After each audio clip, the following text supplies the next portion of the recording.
and chuckling with each other and all that stuff. The second night, which was yesterday, was a little more intense, although there was really no issues that I've heard of. But you could tell the energy was a little more intense. But I was very impressed at how the authorities are interacting with the protesters. You know, they really want these people to have a voice, and they want to make it known that they're going to be there to protect them and the businesses and all that stuff. They have to do their job. Yeah. And a lot of people are showing impatience with that. But I was very impressed at the vibe. You know, there's people that want a voice. They've got social media now. Yesterday at 9 p.m. in Los Angeles, there was a silent protest where you shined your flashlight into the air for 8 minutes and 42 seconds, I think it was, exactly at 9 p.m., which was the 9th day. Yeah. So it's a good spirited vibe out there. You know, it's mellow. And what was informative for me was you know, instead of getting the second-hand information about this scary riots, it was actually, in fact, a peaceful protest, and it made me feel good about being a part of it, showing my support to it. And you know, it's an amazing time that we're living in. You know, it's really quite amazing. And to top it all, we had an earthquake. Yeah. That is actually yesterday. I don't know if you guys felt it, but I was working on my computer, and I thought like, is this an earthquake or is just myself losing it now? And then is it my subwoofer or is it my earthquake? Exactly, it was like some low end. But touching on your point, I live in Melrose, and Melrose has been heavily hit by well, all the destruction. But it was amazing. That was Saturday night, I believe. On Sunday morning, I went to see how the neighborhood was. Every neighbor were pitching in, cleaning, like helping each other, bringing bottles of water, bringing food, bringing masks.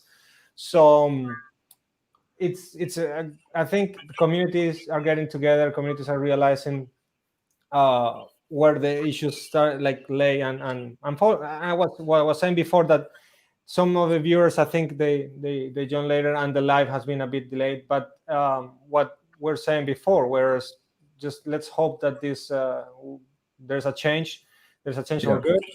There is a change in mindset. And again, I'm no one to predict or say what should happen. I'm just like hoping that, you know, my kids live in a, for saying in other words, better time. I don't have kids yet, but that's kind of my concept. Well, yeah, I saw a very touching moment. There was a young woman who had I won't repeat the words here, but she had a very horrible slur towards the police, and she had a sign up, and there was a police officer who she was in a car driving by, and she needed something from the police officer. Ironically, she needed the police officer. Yeah. And I thought, you know, I don't really support that, because they are there, and when we need them, they do come, you know. And they're of service. They're of service to the community, and they work hard, you know. But anyway, he did not take anything personally from the sign at all. He just looked at her as a protester, and he had a good demeanor. He was like smiling, and, you know, he was just chill, you know. And she needed something, and he's like, yeah. And he went over there and gave her whatever she needed, some information. And she was grateful to him in this, and it was this amazing exchange of two human beings with no animosity towards each other. Yet she was holding the sign, you know, a very derogatory, expletive-laden sign. And then his sergeant was calling him, and one of the other protesters saw that, but the police officer didn't see it, and he yells out, his name is Wilkins or something, and so the protester goes, "Hey, Wilkins, your lieutenant's calling you," and he cracks up and he goes, "That's my sergeant," and then he wanders over there in this, you know, like smiling, and it was a very touching moment, and I got it on film, and it was just this amazing exchange, you know. I think everybody's making a strong effort to make sure to not have more problems in their interaction with one another. And, you know, I grew up in apartheid era South Africa. You know, Ruben's from Canada, you're from Spain. We're all from different places, and we came to America because of all the aspects of it, the melting pot, the cultural diversity, you know, I was raised for that, as raised in that integration mindset, and we all came here for these opportunities. And I've seen a lot of people talk about how that is falling away in this country, and I don't believe so. I don't believe it is. I think there's a moment in time that there's some challenges in those areas, and there's definitely some stuff going on that we need to look at. Yeah. But what's right with this place is the fact that anything that goes off kilt like this can be fixed. I do have I'm an optimistic person, so I do have hope in change. That's always otherwise what do you live for if I think people want to be connected. They're just upset, they're scared, they're hurt, they're angry. A lot of stuff's gone down, but it can all be fixed. But it has to be organized, has to be thought out. You have to be able to be free to talk about what's on your heart. People are afraid to put anything on social media in case it's the wrong thing to say. That stuff needs to be fixed up. That you cannot live like that. That you're basically setting up an environment where people cannot be of the heart. They got to say the right thing. You got to just speak from your heart. If it's the wrong thing, you'll learn about that. And don't let it be the wrong thing. But the possibility of apologizing and saying I was wrong, and there's nothing wrong with that. Yeah. It's fascinating times because everybody's got such a loud voice now. Everybody's their own TV station. It's amazing. It's really amazing. And now we live in an internet era. I mean, imagine during the apartheid in South Africa, during some other less like during the 60s in Spain, where there was a dictatorship going on. There was no internet. There was no way to try to educate yourself on the topic. So you will have to rely on what was around you. So that's I think one of the things I've been finding myself doing these past days is trying to educate myself as much as I can to try to form a more solid opinion. I don't want to say better opinion because everyone has an opinion, but a more solid opinion of what I think I should do, and we as a collective are working towards. But we haven't. The audience, if anyone has any questions regarding mastering, we haven't touched much mastering yet, but we promise we will do. If anyone has any questions for Gavin or Robin, please let them know in the chat box, both in YouTube and Facebook. And going actually towards a bit of the audio side of things, we're just chatting with Ruben. He's now in the studio for an attendance session. Since we talked last time, I think it was a month and a half. Have you guys seen any, let's say, any changes in the way that you are communicating with your client, the expectations of your clients, from being very early in a new world to kind of starting to adapt in a forced way? It's not everyone wants to just stay at home. But have you guys seen a change in how clients are becoming maybe more patient? They understand how has been that process in the last, I think, 2-3 months? I don't know how long have you been with this. I think since mid-March, but I can't remember anymore. But this is the 13th week. This is the beginning of the of the 4th month. Oh wow! It looks like a Space Odyssey, Star Wars It's crazy. But how you guys? I do have some opinions on that, but I've been the one talking, so I'm going to let Ruben take that, and then I'll tell you my thoughts when he's done. Not too much has changed. I think when we first started Lurssen Mastering 2005 or 6 or so, everybody attended every day. I think it was part just the norm. It was everybody. If you're going to master a record, you have to attend mastering. And then we'd have clients from outside of town that just couldn't attend. And we were also, a newer studio. We came from the mastering lab, and we'd been there for some time, but we were a new studio in Hollywood, so everybody wanted to see the space. And then over the years, people just started sending in the stuff a little bit more. They started trusting, and they found that maybe to reference, they would hear it more accurately in their own environments.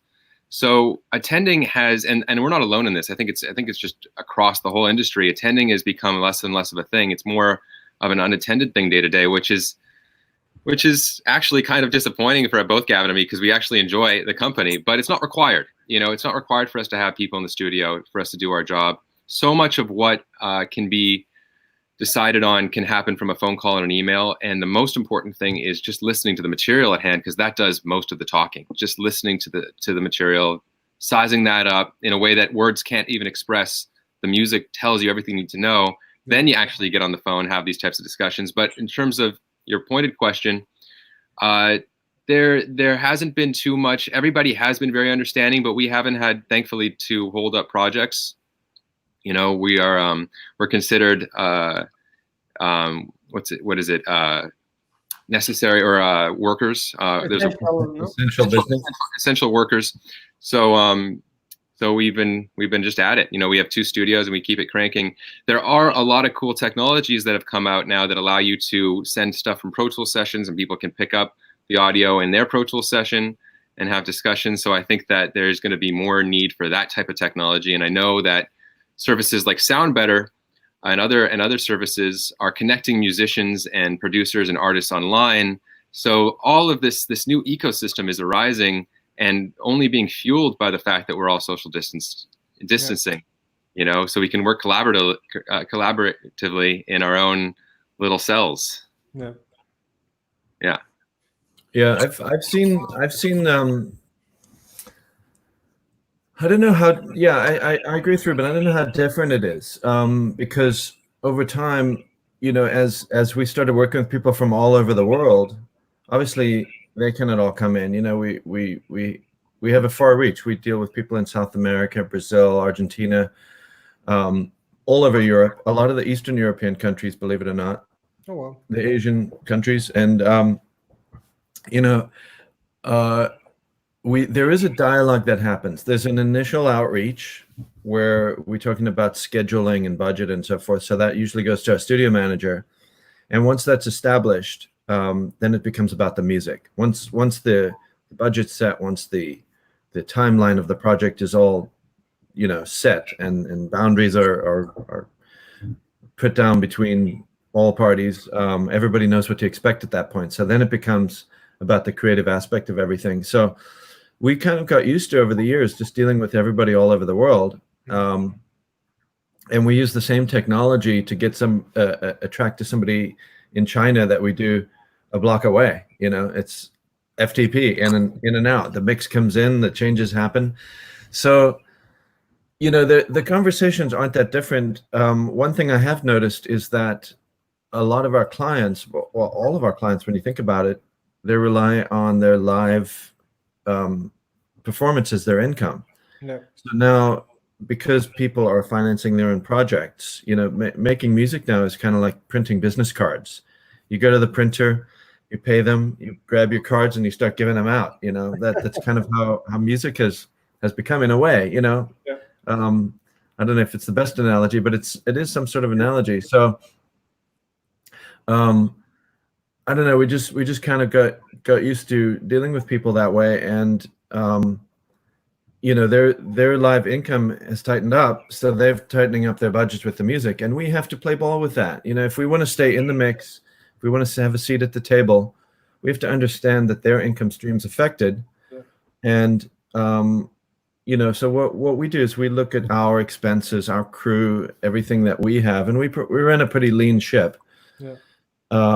And make sure that we can work with them and accommodate their budgets and really just kind of work with the system that's going on with them personally, with the overall global aspect of the pandemic, with everything that's going on. And that's an effort that we've made since the beginning. We've always tried to work within a structure of what the world is doing, and I've spoken to people over the years of, you need to up your billing by this amount and then grow it like this, and I've never looked at life that way. I've dealt with studio owners early in my career who I've talked to about going in and working for, but I just haven't looked at it that way, because it goes up, it goes down. No. As long as we can actually pay those bills, pay their rent, pay the crew, pay the insurance, and be there, we're going to be there. And so we're working with that. And that's been one major aspect of this whole situation. But the actual work, we are getting some requests for people to come in, but we have to be careful of liabilities when that happens, because we don't want to be the cause for anybody getting sick or anything like that. So we have to look at that. And we've looked into, as Ruben says, some of these software applications. There's one particular one out there, Audio Movers, which has done a pretty good job of that. But you got to be careful how you patch it in, and you got to have somebody pretty competent on the other side of that. So it does require some technical prowess to make that stuff work. It's not just plug and play. Yeah. But generally speaking, our clients do have that anyway, so we can get into stuff like that. There is a limiting factor to, having to say no right now. You cannot come in. It does rub us wrong. It rubs the world wrong. Everybody's antsy and upset about that, but it's so easy to communicate with people now on the phone and email and texting and this and that. There's so many ways to transmit information that it's not that big an ordeal to deal with. So it's a minor inconvenience, and it's a little bit lonely, but we get the job done, and people are approving the records just like they did before, and onward. That's at the end of the day. I think if music speaks, that's what you want. I've done a lot of Instagram live chats with people, including you, and one of the overall themes that I've been interested in receiving back from the people I've been talking to is the people that make music, how they deal with latency, because everybody's talking about how this remainder of this year we're not going to see any records where people are actually getting in a room together. Yeah. It's not going to be this organic band that gathers. It's going to be overdubs and all that stuff. So when you deal with latency and issues like that, how are people dealing with that? And everybody's dealing with it in a different way, and everybody has a different attitude about it. I spoke to several people about this, and they're like, "Hey, what's the what's the deal? What's the big deal about getting everybody together? Why don't we just look at this as the new way of making music, do overdubs? Then there's other people that I think are sort of dropping their guard a little bit, and now people are starting to gather and get together again. It seems like the world is kind of coming back to, saying, forget it, let's just get together and take a risk. So anyway, I was talking to Raf, actually, our common friend, this week, and he mentioned that the studios are opening up in LA this week or next week. Yeah. And I saw some guidelines from the Recording Academy as well on how to keep a safe environment. And that was another topic. I was talking with a friend of mine who owns a studio in Madrid, in Spain. Like his challenge has been not keeping the studio safe, because mostly as one singer comes, it's just like a one-on-one basis. But what he told me, and that's very interesting, is that his main challenge is keeping the artist's mind off all these problems while recording vocals, doing vocals, because he has felt that when right now an artist comes to the studio to record, he or she are like very restless and like not really into the process, more worrying about, did I touch something? So it's a balancing act of keeping your sanity and keeping your health. I think the longer the time passes, we have to be very careful with our mental health. I've been especially meditating a lot, and I recommend this to all of my friends when they told me, like, I have a lot of anxiety. I find myself just running around and I can't focus or sit quiet. And I think developing, as you work out your muscles, just developing your mind to be able to focus, present, and it's the overall vibrancy of something. Like when you walk in a room and you make music and you gonna track a song and you got a record producer there and you're gonna go for it. it's sort of like this. They teach the meditation teachers teach you this. When you collectively meditate, the energy goes out there, you know. And it's the same with music. It's when you gather in a room and you go, and the only thing there is the music. So if you're gathering and you're a little bit cautious, and the group's not together because of the pandemic, that vibrancy, that vibrational energy does not exist. You have to work much harder to create that. Yeah. I would imagine as a software company that you look at that with its challenges and opportunities, you know, because it's going to be like this for a little while. So that vibrational energy, that vibe, that thing that happens, much harder to create, you know. I don't know. In our world, it's you know, we haven't noticed it in the music. The music that comes in still has a lot of cool energy, and so many people that we deal with, they'll hire musicians all around the world. You know, you'll have somebody that tracks a song in LA, and or I actually have a friend, Dane Taylor, in South Africa, who is one of the premier producers down there, and he'll track a song and he'll do overdubs from around the world, from LA. He'll call me, hey, I need a this or I need a that. Who can you hook me up with? I'll hook him up with somebody. He'll do the overdub, get it back. He's never met the person, but he has a beautiful exchange. They pay them. They do it on time. They work together. And by the time he's done with his magic, he sends the track in. It sounds gorgeous, you know. So there's a lot of that going on. That's probably something interesting worthy of talking about. Rubes, do you have any experiences with that, with the people you're working with?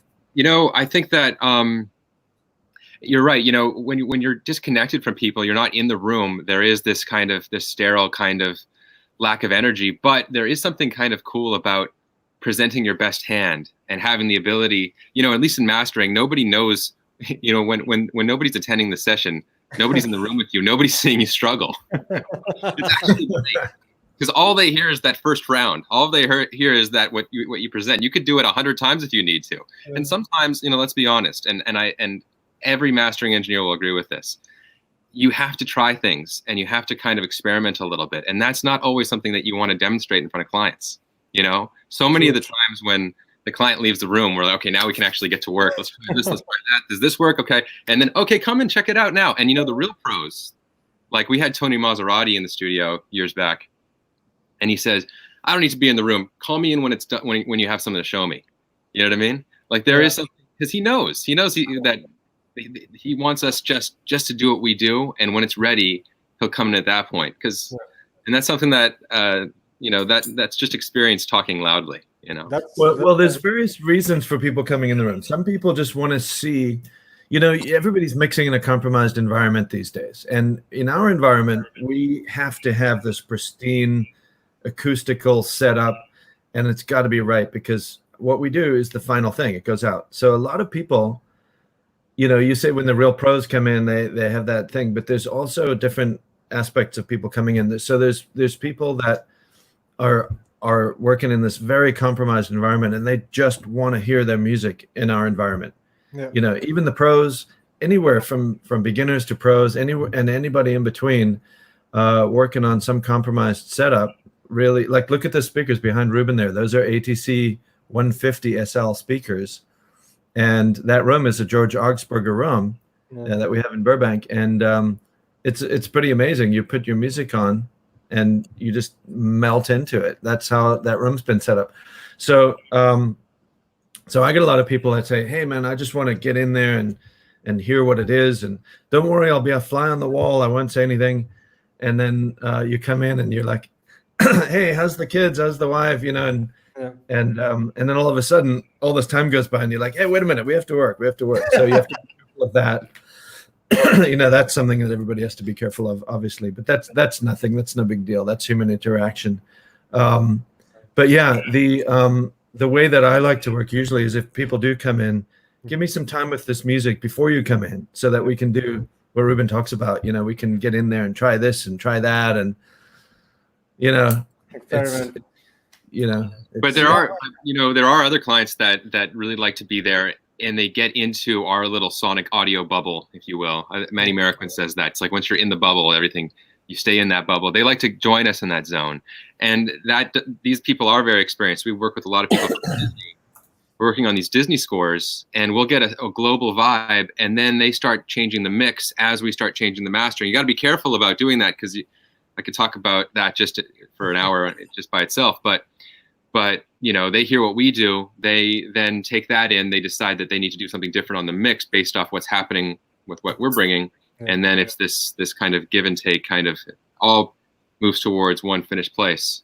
So there is that too. I'll tell you a little quick story. I've got a little frog in my throat, so I hope you can hear me clearly. But you guys work, you know, you guys are working and doing these live tracks with live chats with a lot of people, and I see Al Schmidt on your list. So you had a chat with Al, and I'll give you this little story. So we did. Ruben and I were scheduled by Elliot Shiner to do, excuse me, to do a Toto box set, a reissue, all of the Sony Toto albums, and I don't remember how many there were, but it was a lot. It was at least 9, right? Yeah, something like that.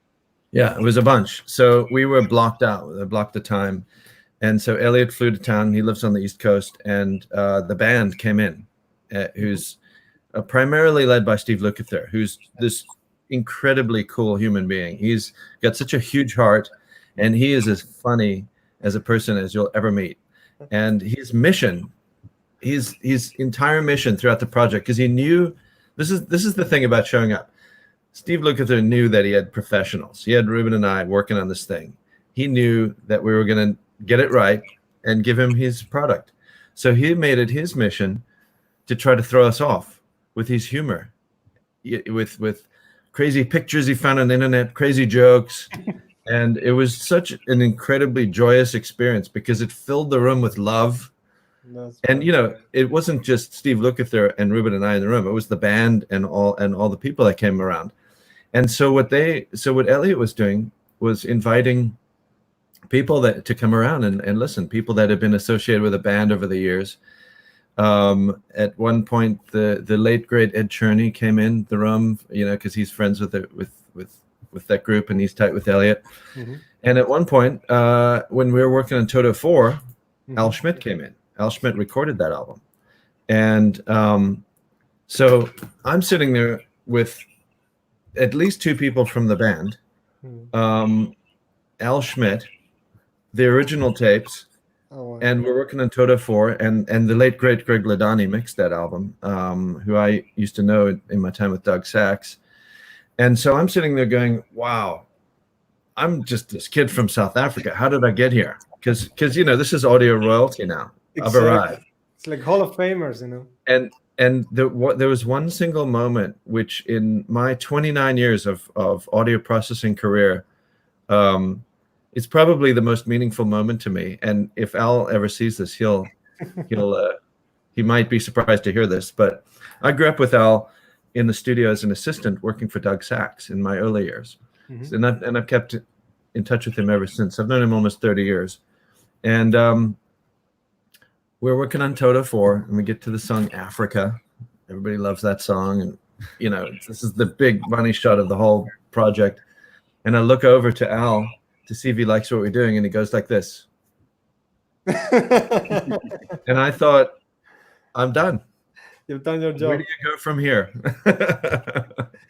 Exactly. I mean, that's such a iconic. I think it's the song that represents the band. Or one of them with Hold the Line and Rodan, I guess. No. Yeah. We have a few questions from the audience. If you guys are into it, let's do it. Well, says Juan Carlos Sotelo, just congratulations on the Chris Cornell and Black Panther work. It really blew me. So congratulations on that. Maybe, I don't know if you have any interesting stories or moments during those projects that you want to share with the audience. Well, it was very powerful. I'll let Ruben take this because once I start talking, I can go. So I don't want to dominate the floor here. But those are both very special projects and very powerful projects. You want to talk about them a little bit, Ruben? Yeah. Well, Ludwig van Beethoven. I hope I'm pronouncing his last name properly. He comes in now and again for his sessions. He composed the Black Panther score. Mm-hmm. And what I heard is that he spent a lot of time with the rhythms, and these are rhythms that are traditional African rhythms.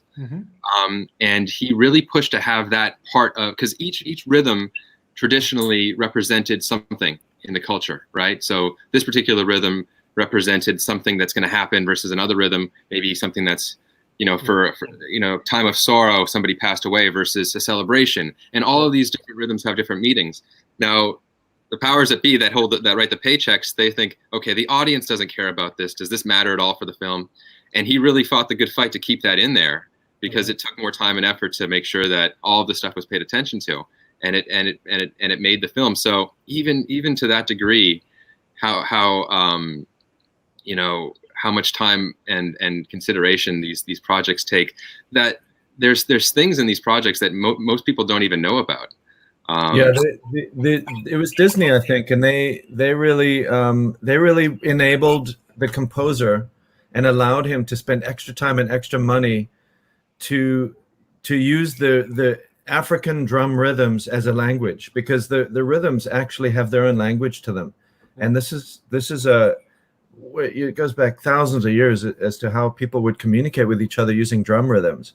And he used them as a language. A fascinating job. And the powers that be at Disney allowed him to do that. It was something the audience would never know, but those in the know would know. So I was impressed at that, and I was impressed at the label for really letting him have free reign like that. And then the Chris Cornell box, that's a pinch me moment, because that's music that I grew up on, being a 90s kid. That project was just done very, with just the best sources that they could find to represent the work. They hired us. They took a lot of care. Universal, Jeff Hura kind of spearheaded that project. He's a total pro. All of his boxes, all of his historical content done without any type of corners cut ever. No compromises. Jeff Hura is the producer of a lot of that catalog music, and he goes to great lengths to find original sources, to find unreleased material, just really to give the fans an amazing experience. And I mean, what a talent Chris Cornell was! Wow, I was blown away. I knew all that music, but when you get into it, it's pretty remarkable what that guy had inside him. When you sit there, you become a student. When you work, I guess on anybody's record in our world, you become a student of them, because you hyper focus on their life and their output. And usually when it's one album, you get a look into what means something to them, and when you do it as a career retrospective, it's something else. When you get a look into somebody's one album and you work with them repeatedly, you're a student of their life. But this life retrospective, like Toto or Chris Cornell, it's I don't know, there's no words even to explain that experience. But we pour our heart and soul into it, and I think people notice in the sonical quality of that.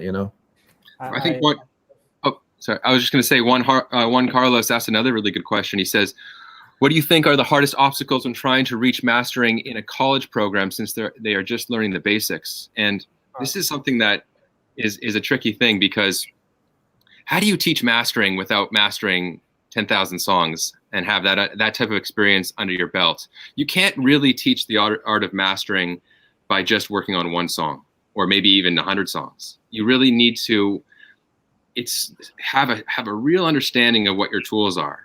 An intimate understanding of what your tools are and how that is going to be introduced to whatever you're working on. And every day is something different. Every mix is its own signature thumbprint. There's not one that's the same.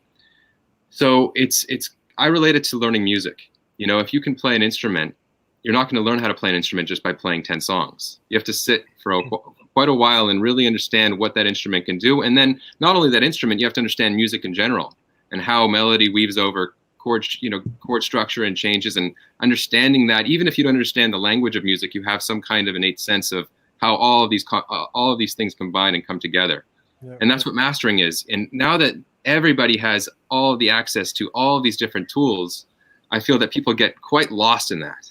and they don't really learn what the tools are because they try something quickly, and if that doesn't do what they want, they move on. So they haven't even given that a fair chance, you know?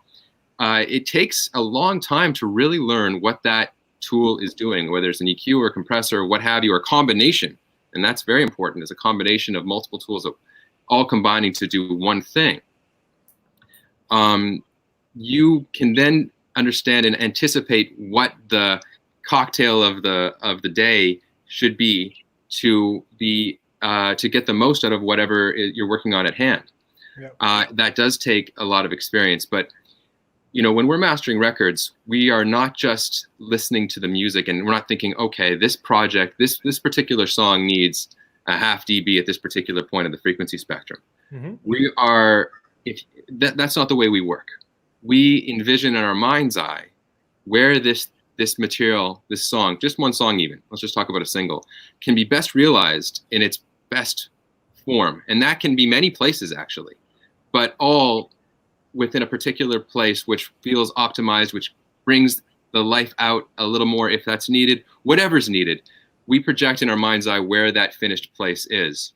And then we have a clear understanding of what it's going to take to get it to that point. And even along the way, as we get it to that point, that can kind of slightly change or maneuver as we find it, because it's a relationship between the music and the tools, and they are completely connected, and they come, you know, go hand in hand as something that comes together. So as we're hearing the music change, we're also very conscious of the processing and how that integrates and interacts with the music, and how that's changing as it's working with the music. So having that type of understanding is not something that you can learn just by understanding the basics of what a compressor does. It's how a compressor is being used on whatever the material at hand is. Yeah, and you know, I always say this whole less is more rap that I do at conventions and whenever I speak publicly. And usually what I mean by that is really touched on by Ruben there, which is, you know, you can use a metaphor that might be easier to understand. Like if you're building a house, mm-hmm. you go to the empty lot of land and you start to visualize what this house is going to look like. And you go, okay, well, in order to start this process, I'm going to need that hammer. Now I can use this power drill, but I'm probably going to destroy this whole foundation. So I'm just going to use this little hammer just to tap this little thing in, and you start to visualize the end result of what you're doing. Yeah. And you pick the tools that you need to do all the little detailed things. But if you just pick up all the tools, you're going to blow up the site. So, you know, we live in a day and age where audio tools are becoming much more software than hardware, and everybody can get everything these days. It's not that big a deal. It's not that expensive. Yes, it is to a lot of people, and I understand that. But one way or the other, you have many more tools at your fingertips now than you did even just a few years ago. So everybody's got everything. That's really the point of that. And the ultimate thing that I think, especially the college students, need to understand, because they're taught how to use these tools, is to be taught, or at least inspired, how to visualize the end result, and then use as little as possible to create that end result. In my opinion, and you could argue with me, and you may be right, but in my opinion, less is more. The most minimal amount of stuff you can do to get that finished result is going to give you a better finished result than if you do a lot of stuff to end up there, because then there becomes a veil between the listener and the music, and you don't want a veil. You want the listener to connect with the music. Mm-hmm. You don't want to make it seem like there was a mixing engineer there, or a record producer, or anybody that does anything. You want the listener to be unaware of how that music came to be. It should sound like it just always existed. Wow. If you listen to a fine composition, if you listen to Mozart, those notes didn't sound like they were written. They sounded like they just always were. And recorded audio is the same thing. You know, you take any classic song, any just, you know. Yesterday, I was listening. I mean, I'm a huge Guns N' Roses fan. Yeah. yesterday I was listening for the entire afternoon to Appetite for Destruction, and what you just said just really made so much sense. Like that record sounds like it was like in the ether or someone captured it, but it's always there. And I mean, you might like it or not, but for me, such a masterpiece as an album that one tries to comprehend like how this came to be, and it's just like magic. I don't know. Well, I have a very interesting story about Guns N' Roses' greatest hits album I once worked on with a lot of music from there. Now that was Mike Klink, right? The engineer, yes. Okay, yeah. I think the producer or mixer, that's Bobby. No, it's another guy. I can't remember the name. Was it Bob Rock, maybe? No, I'll look it up. Okay, yeah. Yeah, Mike Klink's a great friend. He really did some great work with that band. Yeah, that was a moment in time. You know, that era was a moment in time, and there was some great music. I remember that music well too. That was when I was in college and when I started out working in LA. You know,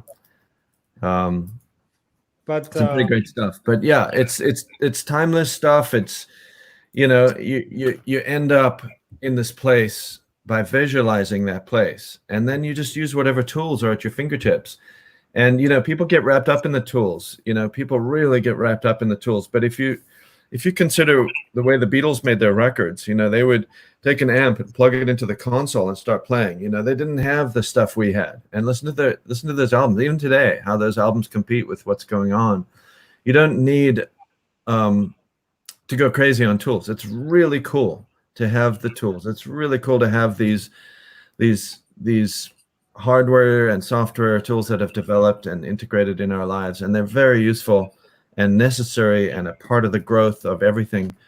But the training to address one's question, the training is in understanding what you're going for and grabbing things from your toolbox as you need them and leaving the things you don't need. You know, that really addresses that question, I think. You know, at the end of the day, everybody's working within the same confines. Digital zero is digital zero. Doesn't matter what DAW you're working in. Doesn't matter if you're working in the box, you're working in analog.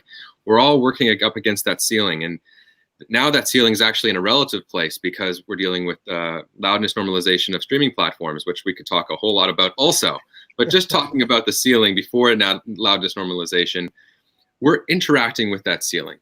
And that's something that all mastering engineers are conscious of. And you can think of it as, oh man, I wish the ceiling wasn't here, because if only I didn't have the ceiling, I wouldn't have to use these types of tools to make sure that no peaks go up over zero.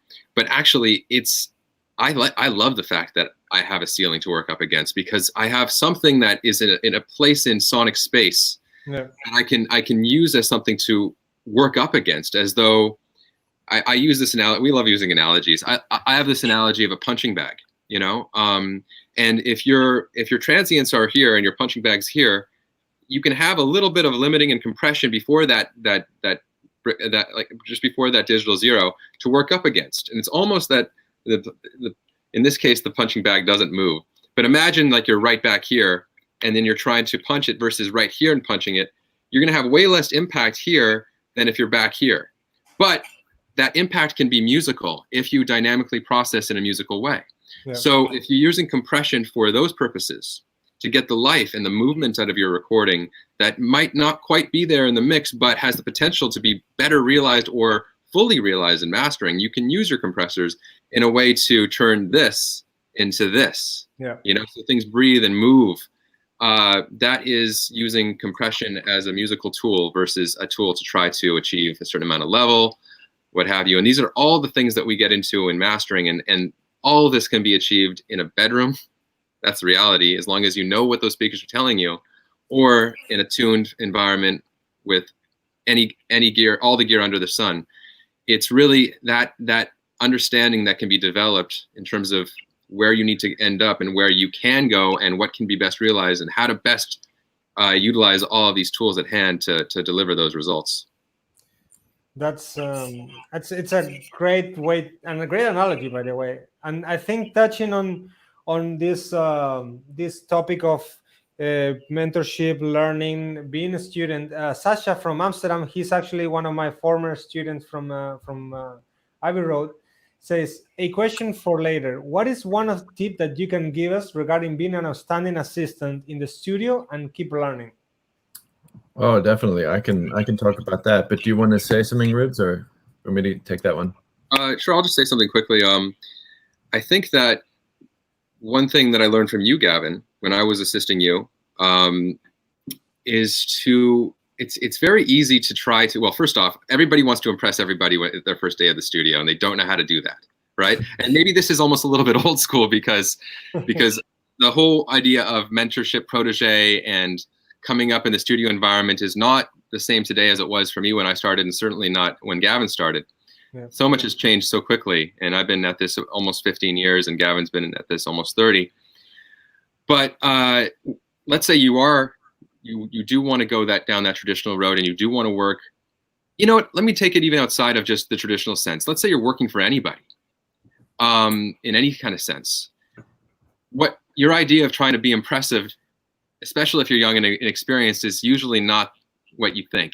You know, nobody wants to necessarily hear your great, amazing idea on the first day. What they want to hear is, and that'll come. That'll certainly come with time. But what they really are interested in is, are you going to be able to create ease to the process of the day-to-day? Are you going to be able to anticipate needs and then realize them in an effective way, and then get out of the way?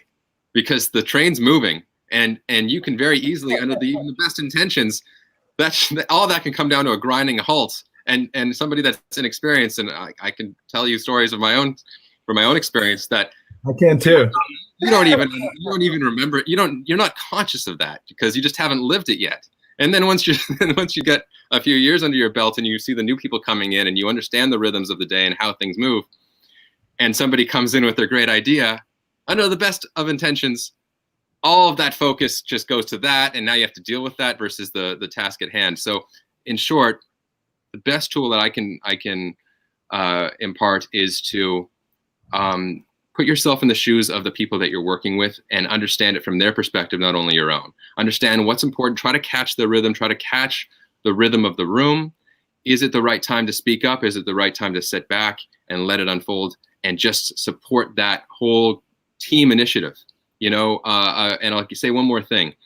One thing that I learned also from Gavin is, you know, if somebody's looking at something down, maybe somebody's looking at some gear at the bottom of the room here, and they're trying to look at it and they can't find it, I would have a flashlight and I go, bam, you know, and I shine it right where they were looking. And I use that in a lot of, and I use that all the time, or that type of mindset. Like, how can I figure out how to inject myself in just the right way to create some ease here? And that does more talking than anything else. I'll tell you, if you're working with a client and you do that type of thing, you don't have to say, hey, listen, I'm gonna pay attention to you. I got your back.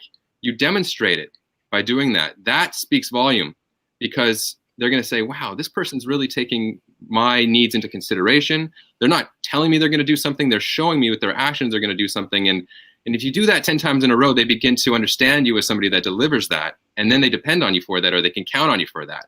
And then that's how trust is built. So anyway, I can ramble on but that's the type of mindset I think coming in.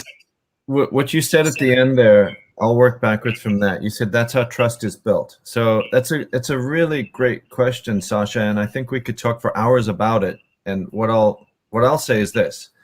So Ruben came to me about 15 years ago when he was 18.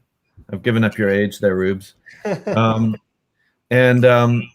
He came to me because my next door neighbor, who was a TV director named Paul Shapiro, a very successful TV director, he had a writing partner. He also wrote scripts, and his writing partner was Ruben's father. And he said, hey, you know, I've got this writing partner, and he's got a kid who wants to get into the music business. Do you think you can let him hang around you for a little while? At that time, we were working on a lot of rock records, you know, Blink-182, Green Day, you know, a lot of these bands. And I said, okay, sure, let him come and hang around, you know. So he came in, and we didn't have a job for him or anything. He just wanted to feel the experience. And I was very impressed with Ruben and his demeanor and his attitude, and that thing that he just described, you could feel was a part of him. He was a supportive person. He got it, But he was also very young. He was 18, and he was a student at Musicians Institute, MI, in Hollywood. And I could just tell he was serious, I felt it. And that's the first thing. I felt the energy of Ruben's commitment. He was a student at MI. He meant business. It wasn't like, oh, let me check this out. It was like, hey, I want to do this, So I gave him a job, and I said, all right, you're in, And every day I woke up, and I don't know if I should say this to embarrass Ruben or not, but I figure I will. Every day I came in, Ruben would shake my hand. And about a week in, I said, you don't need to shake my hand anymore. You work here. And there was something that clicked in Ruben's mind, at that time. And so Ruben was 18, and I was probably, I don't know. How old was I? Wait, how much older am I than you? I was 40. No, it's probably my 30s. Yeah, probably.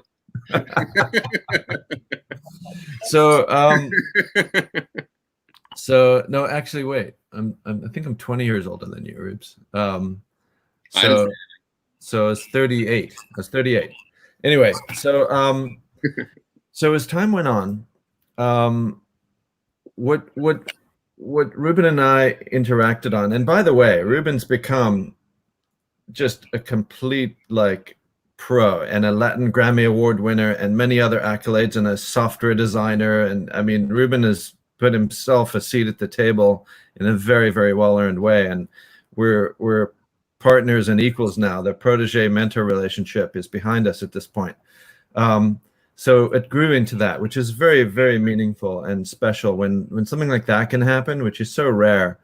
That's what Ruben and I have. And it started out as mentor-protege. And that's why I told that funny, embarrassing story, because of over a course of a very short time, 15 years, nothing.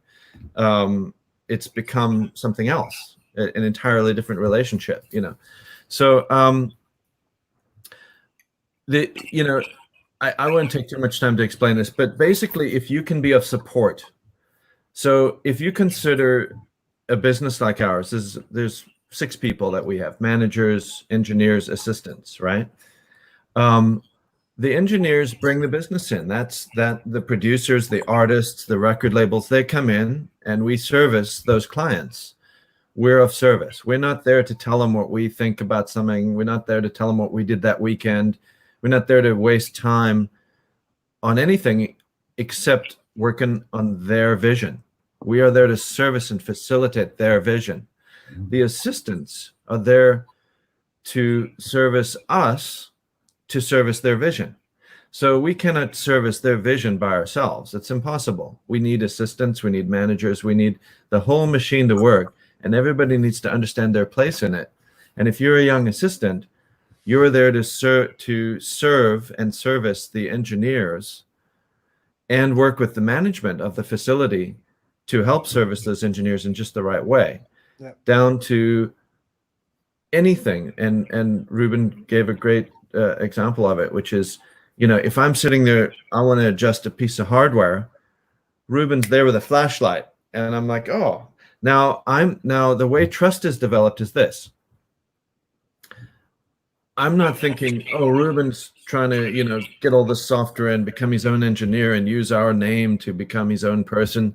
Ruben's supporting me, and he wants to rise up in the ranks of the company. And what happens when trust like that is built is I want to use the company to help Ruben build his life, which is exactly what happened with me and Ruben. And now he has a bigger opportunity out there because he's under our umbrella than if he were to just buy some software and go out on his own. So he decided to become part of an organism, an entity, a machine, and support that machine. And that support was felt and trusted, and the trust started to work both ways.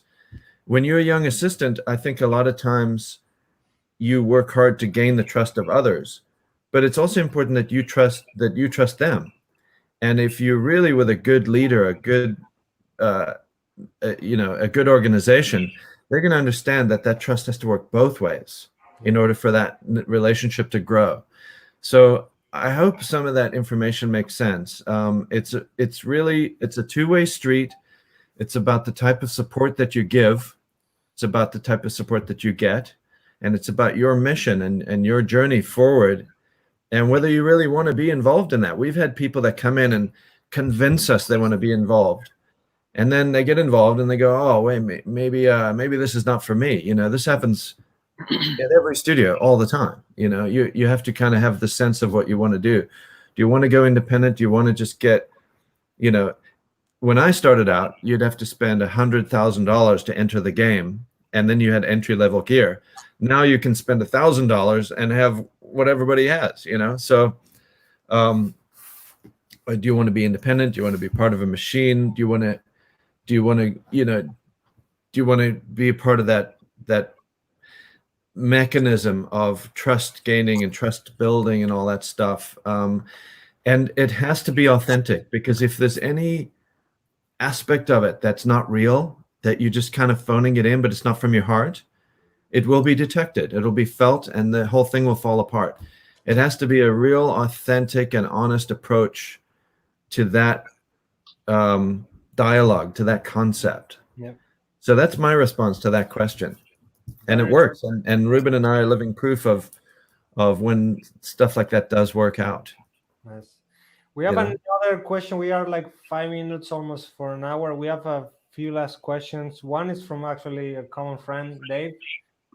Dave Monsieur says, David Mills Huber, my old buddy. I love David. Hey, David, how are you, pal?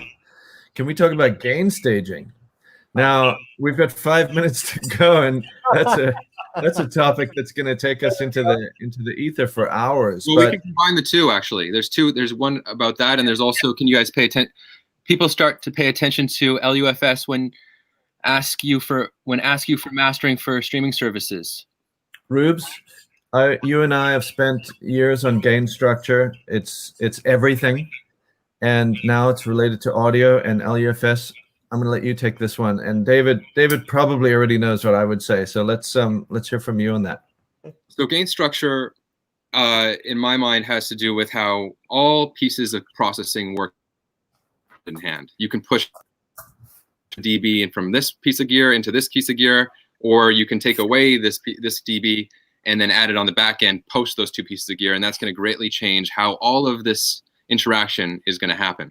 So gain structure and gain staging is paramount to your processing, because your gear is going to behave differently based off how you set it, and a big part of that is how gain works. And gain fluctuates with transients in music. It has peaks and valleys, you know. So understanding your thresholds and understanding your gain station working analog is very, very important to get that just right, to make sure that everything works in a holistic and musical way. With working with digital, it's a little different. Gain staging isn't quite the same thing in terms of gain structure. In fact, thresholds are really input often to plugins. It's the same thing. So let me digress a little bit, because we only have 3 minutes or so. In short, and we can talk about this maybe on another one, but in short, gain staging has to do with getting your processing to sing, just the way you get anything else to sing. It's just going to just enhance and not move backwards in the other way, which can often happen with over-processing, going back to what Gavin was saying about creating a veil, you know, creating a disconnect with too much processing or not the right type of processing. But when done properly, you just have all your processing working. Everything is interrelating in a musical way, creating this beautiful end result, and also anticipating how you're interacting with your digital ceiling. And let's just say that's set at maybe -1/10 below zero. Let's just say that's where you're mastering to, and you're interacting with that brick wall at the end. Maybe there's a limiter there, maybe not, but whatever processing is needed to get it to that place, and it's perfect. In other words, to you, it's just right. It's loud enough, and I'll get to that in a second, but it just, you wouldn't do anything different. It's done, okay? Now, if that gets lowered on the platforms, a dB, maybe not at all, maybe a dB, maybe 4 dB, it doesn't actually matter so much, because you wouldn't have made different decisions based off the fact that everything is working musically just the way you want it. So if it gets lowered on the platforms and normalized, and somebody just turns it up, you're in the same place, right?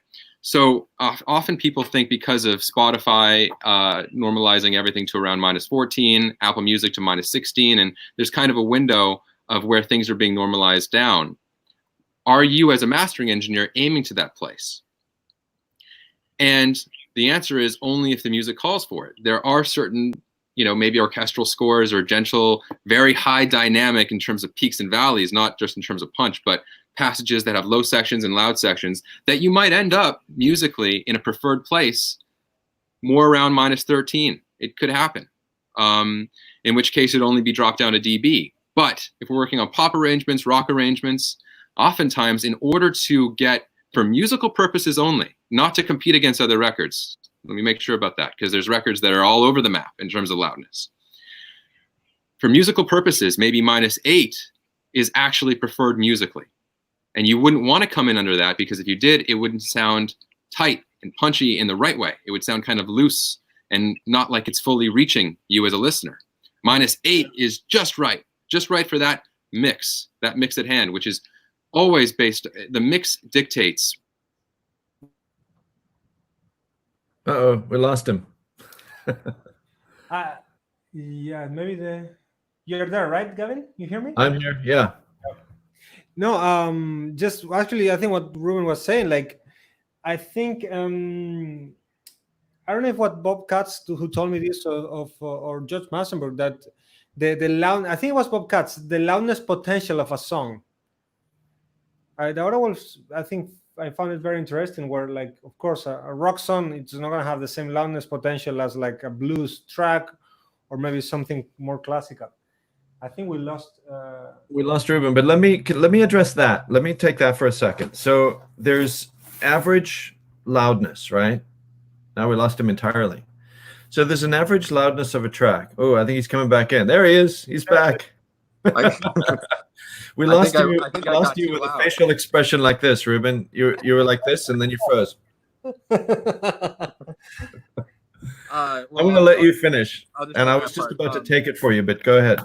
I was going to say, sorry about that, guys. I'm back. The mix dictates where we end up 100% of the time. Each mix has its potential in terms of how loud you can achieve before you start getting smaller, louder, and smaller, and working backwards on one another, on yourself. So if it's then lowered, which will inevitably happen on the platforms, you'll end up with something that's compromised and small, not something that's big and sizable. But loudness is not the goal here, guys. At the same time, loudness has a sound. Loudness is equal to density. Not all music is best ingested in its loudest form possible, unless you're going for something that is intended to have maximum size and impact. You might be dealing with, I often reference, and Gavin's got a lot of records that he has done that are certainly not the loudest records in the world. I'll talk about one that I did for a band called Edward Sharpe and the Magnetic Zeros, an album called Here. It's very dynamic and it's very gentle in terms of how it's dynamically processed. And that has everything to do with the natural feel of the record.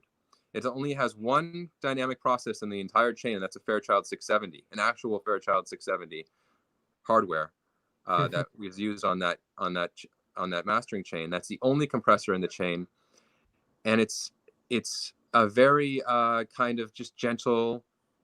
It brings you into this recording in a very gentle way that everybody loves. Now, if I would have gotten a little bit more level, those mixes certainly could have taken it, but it would have ended up in a much different place, and wouldn't have the same effect that everybody wanted and everybody loved. So. Yeah, anyway. the dynamic range and one of the great things about the streaming services today, I mean, it's argued how good and bad it is for the industry, but it's actually ultimately great for the industry, because it just allows more music to get out to more people, which is ultimately something that needs to be worked out and balanced over time. But more music to more people is a great thing.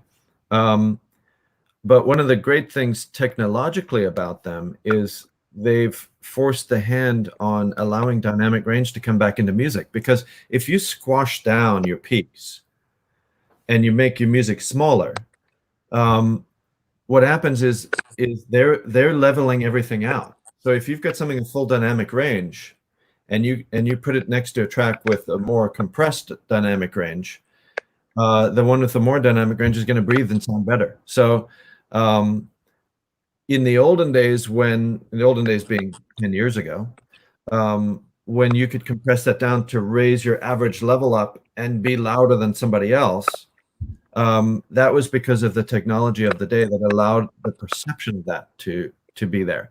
But in fact, now that everything's being leveled out, it's allowing that dynamic range to kind of come back into the mix a little bit. And that's where the life of the music is, in that dynamic range. So a lot of the, Ruben said I'd worked on a lot of records that aren't the loudest out there. And usually the very, seasoned producers out there, they prefer that because they're not trying to impress with level. They're just trying to impress with music, So, that's really something to pay attention to here. And that's something that's going on now, which is really cool, So in short, how loud do you make something? It has everything to do with how you want this music to translate. And sometimes -8, sometimes even -6 is the way to do that. Sometimes -10, -11, -13 is the way to do that. As long as you're within the window, let the algorithms on the streaming platforms, which are all a little different, handle them accordingly. And they change. They change too. And so you can't make a separate master for every streaming platform, and nor are you in a position where you need to. What you need to consider is, how do I make this music come to life in the best way to create an emotional connection with the listener, or create ultimate connection with the listener, and whatever that needs to be. And we're back in the technological age now, where you can actually make it sound as good as it possibly can in the studio, and that's what's going to sound best on the streaming platforms. In a couple of years ago, it was how loud can you make it, because you had to have this impact. We're back in this mode of how much can you let it breathe. It's a wonderful time from that standpoint. Well, it's letting the musicality come back to the forefront instead of trying to make something just loud for the sake of something, making something loud. And which is there's been many records out there that have been highly criticized for being overly processed in mastering, and now on the streaming platforms, those are the ones that sound the smallest. And even before the streaming platforms, people with those records that just felt like they were overdone, things were pushed further than what they were really wanting to be, how they best could have been realized based off the mixes. Because like I said, every mix or batch of mixes has its potential before you start moving backwards. People end up turning it down themselves, which is the worst thing that you want, especially if you're trying to have something that's, going to rock your socks off. Exactly. But, we are a bit over an hour. I just as well wanted to thank you, Gavin. Thank you, Ruben. Thank you, you guys, for being so, so grateful with us, to sharing your knowledge, sharing your experiences, informing the audience, helping the audience, and me as well to make better music, better sounding material. As well, thank you for replying all the questions. People are saying very clarifying answers, so everyone is very, very thankful of your knowledge and help. Again, have a great day. Stay safe, and I really hope that I see you guys very soon in person at some point. Yeah, stay safe. Thanks for having us on, and thanks for all these great questions. And I saw that David Miles Huber had an interview with you too, so I'm going to go watch that as well. Perfect. Okay, guys. Yeah. Thanks, everyone. Thanks, Emmy. Thanks, everybody. Bye-bye. Bye.